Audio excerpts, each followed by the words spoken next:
this video we're going to look at the conjugate points on a parabola and find an analytic method of working out what those conjugate points are. So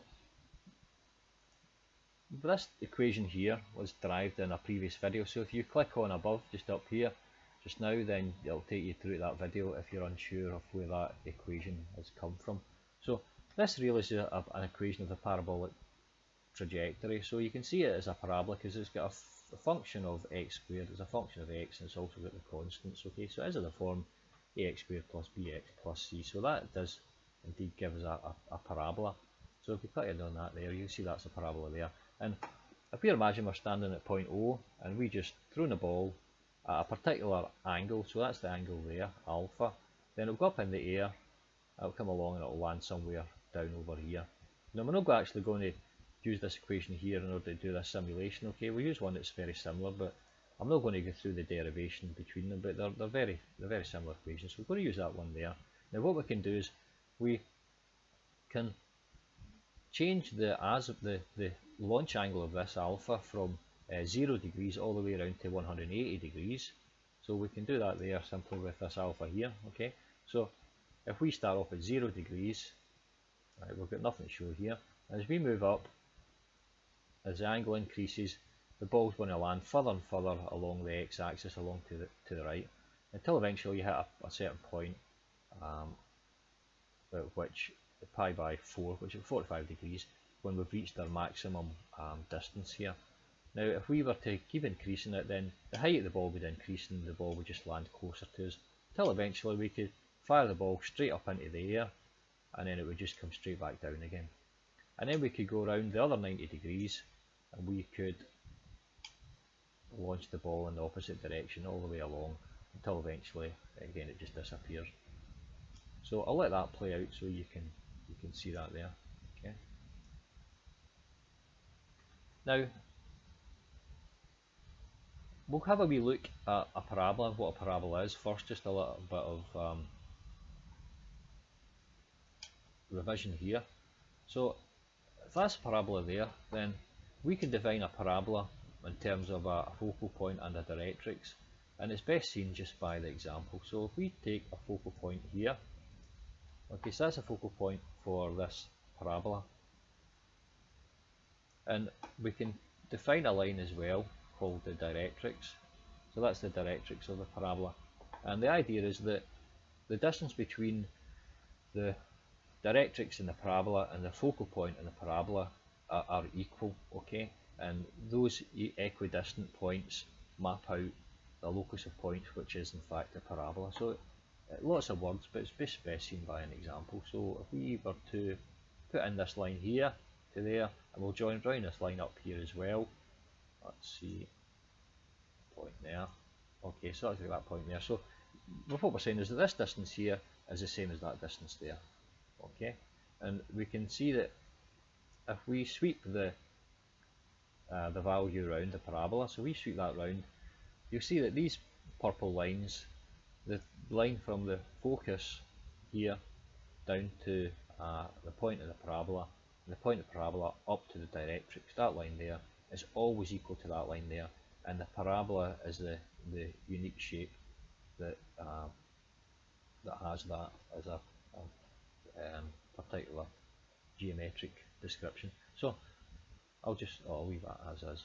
Okay, and so I can just adjust this here, and you can see that just moving up and down. Okay, so now I'll get rid of that because we're not going to really need that at the moment.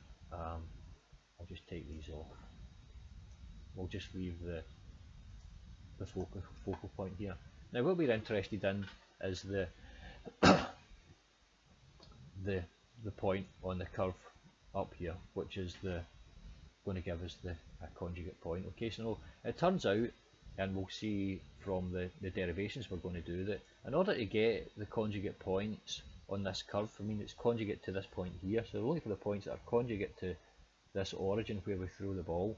In order to get it, we draw a line from here up through the focal point, and where it hits the curve here, that will be our conjugate point. So let's go and we'll stick that in just now. See if I've got it here somewhere. There we go. So turns out this point up here will be our conjugate point. So let's label it now. As we label down here. So there you go. That's a conjugate point there. So again, we can move that around about the graph. You see the graph changes, as the trajectory changes, the position of the conjugate point changes as well. Okay, and we can go around the opposite direction as well, and you can see that changing. Okay, so again, we can draw the lines up here to show that that is in fact still this is the parabola. So we could join those lines up together. Let's see, this point up here. Yeah, so we have that point up there, and that point to here. Okay, so it means that when we shuffle these along, again we get that same distance between the focus and the conjugate point, and the directrix is going to be equal as we adjust the launch angle. Okay, and then also as we adjust the initial velocity, you can see the change as well. Okay, now the interesting thing about this and the interesting thing about the conjugate points is that if we imagine keeping the launch velocity the same but changing the launch angle, then we're going to have lots of these curves. But in fact, if we were to then look at the envelope of all of the curves, it would turn out that the conjugate point there actually is the locus of all of the envelopes. Okay, so again, lots of words, but better just seen by example. So what I've got here is about 15 or 20 different launch angles. Okay, so I'll just pop them in just now and we'll have a look at them. Okay, so that's all different launch angles. Okay, now, and what we can do is we could look at the black curve, okay, which is the single curve. That we'll just move it and you'll see it moving along onto the green curves. Okay, so let's just do that now and have a look. So there you can see that shuffling along there. You see the black curves land on top of the green curves, and that can go all the way along to the other side there. Okay, now if we were to zoom in, so I'll find a wee point up here to zoom in it. Let's stop a bit here somewhere. So we zoom in here. So our contention really is that the conjugate point there is the locus of all of the curves here. Okay, so you can see that as it sits, you see it sitting in the middle there. Okay, you see it sitting on top of that one, and you see it moving along onto that one there. So if I had another curve in between, that conjugate point there would sit on that curve. Okay, so the conjugate point is the locus of all of the trajectories, and that's the interesting important thing about that conjugate point. So we could also stick in the gradient there. Okay, so we get the gradient there at that point just to finish it off so you can see. So that's the gradient of the curve at that point there as well. So as you shuffle that along, you'll see that gradient changing. Okay, so that's the conjugate point there, which makes up the envelope. So as long as you were outside that envelope there, and let's say that was a cannonball firing, then you would be safe. Okay, of course if then they decided to fire the cannonball a bit faster, then you would have to be further and further out. Okay, so that's the idea of conjugate point. Now what we're going to do is we're going to derive an analytic way of finding this conjugate point using the second variations and calculus of variations. So let me just take this off, and first of all we'll show you what the answer is going to be, and it's just got a nice little kind of geometric solution to it. So if I was to draw down this point here, I'll get rid of that, we don't need that there. Right, what I'll do is I'll draw the centre point there. So there's a central line, can find it here.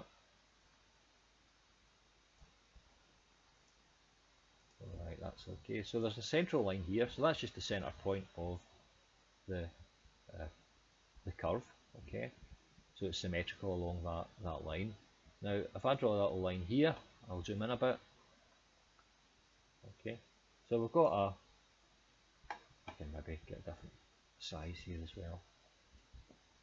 Okay, that's better.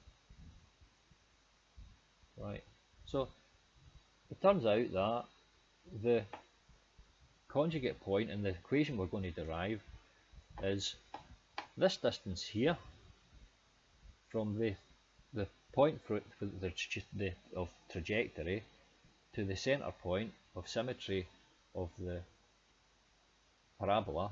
If you take that point there and you multiply it by that distance there, and you multiply it by this distance here, which is the distance from the centre to the conjugate point, then that distance there, the multiplication of these two distances, is always a constant. Okay, and that's really what we're going to derive. So if I move that along there, then this distance here times that distance there is also always going to be a constant, and it's going to be derived as c to the 4 upon g squared, which we'll do in the next little section. So I hope that's of use. What I'll do is I'll just put on the little graph here so you can see it running through. Okay, so I think it's quite neat. So I'll just press play on that. So I hope you enjoyed listening to that. I hope it's of use. I think the stuff in the conjugate points and the little book, the Calculus of Variations by Charles Fox, it's a difficult section. I found it difficult, but it's been quite useful to do these simulations in Desmos and the graphical calculator. It's kind of opened it up a bit to me, and it made it a bit more understandable. And also the whole geometry of conjugate points is really quite interesting and quite beautiful. So hope you enjoyed this. If you do, don't forget to subscribe, and if you're interested in the maths, then you can stick on the rest of the video, and we'll go through the derivations of some of the stuff that we've seen here. Okay, thank you.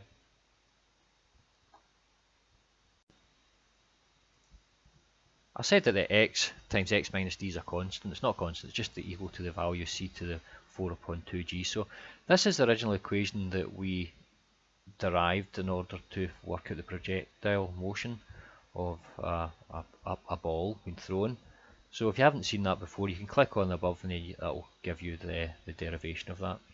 Now we're interested in the conjugate point, so we're interested in this little partial y by partial c, partial y by partial d, and that's got to equal partial y by partial c, partial y by partial d when it equals x equals 0. So we've got to work through those partial derivatives, and I'll write down the equation here so we can remind ourselves exactly what it is we're trying to differentiate here. So we've got to differentiate that with respect to c, and that's going to give us our, we rewrite it, we can see that we're going to have c to the minus 2, so what you see in front of you is just the differentiation of that. I won't talk through it, it's self-evident, a lot of it. Okay, so we end up with this equation here for the derivation there of partial y by partial c. Now we're interested in the partial y by partial d, and it's a simpler one. There's only one function of d there. And then what we've got to do is we've got to divide these two equations out, and we've got to then look at the equations with x set to 0.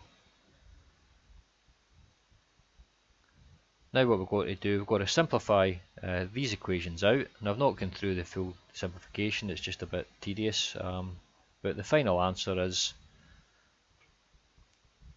the simplified version, which is going to give us our x minus d times d, and that equals c to the 4 upon g squared, which we've seen in the previous video, a previous section of this video, and that's equivalent to a parabola, and the little points there are x minus d and our d are going to be shown there in blue. So I hope you enjoyed this video. If you did, then don't forget to subscribe or leave some comments. Bye bye.